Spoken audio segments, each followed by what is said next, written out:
This is Paul, the Oxford University psychologist who spoke to you about study skills last week. I told you that studying must be active. No, this does not mean you must exercise when you study. It means you have to force yourself to think when you study.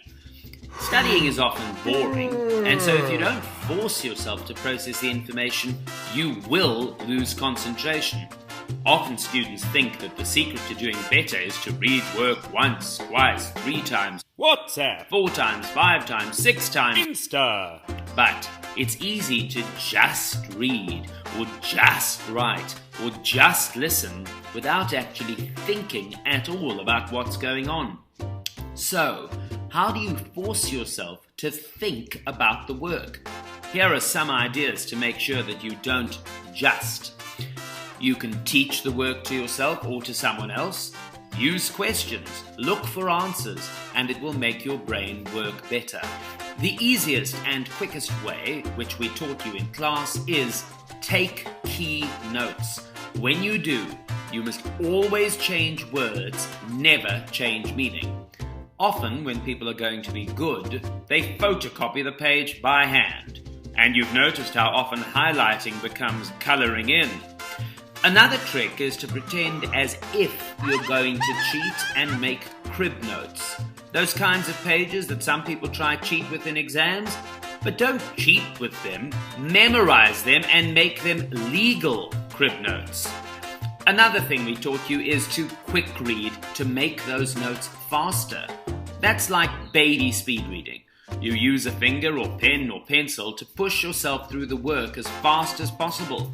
Now, that's not as amazing as learning to fully speed read, but it will still help. Remember, don't go too fast that you get confused at all. And if you want to learn to speed read fully like I do, then sign up.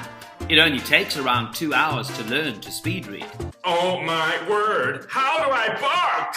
Go to www.easycheater.com and click either book online or start today. Fill in your details and we will get an email that will help us get in touch. You can also email info@easycheater.com or WhatsApp, phone or text me on South African dialing code followed by Paul Tozio. Finally, you must image your work. The brain is mostly visual. The majority of the brain is involved in visual processing. That's why we bombard babies with cartoons and why we love YouTube and movies as children, teenagers and adults. Normally, when a friend speaks, we make a picture of what they're saying. Most students don't do this at school though.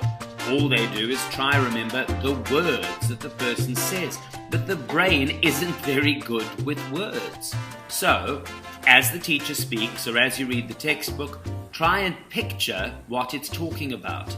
If you do that, you will find your comprehension will go through the roof. Remember, if you do not know the meaning of an important word or term, or of several, look the meaning up. Because only once you've done that can you properly comprehend and picture.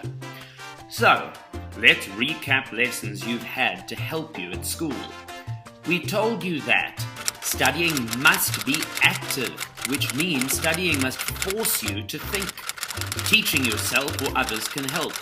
Taking key notes is essential. When you do, always change words, never change meaning. And maybe most important of all, image or imagine your work as you read or listen. Look up important terms if you don't know them to aid your understanding. I'm really looking forward to the classes which I'm going to be running for you. So remember, do get in touch and I cannot wait to lead more of you to a more productive academic life.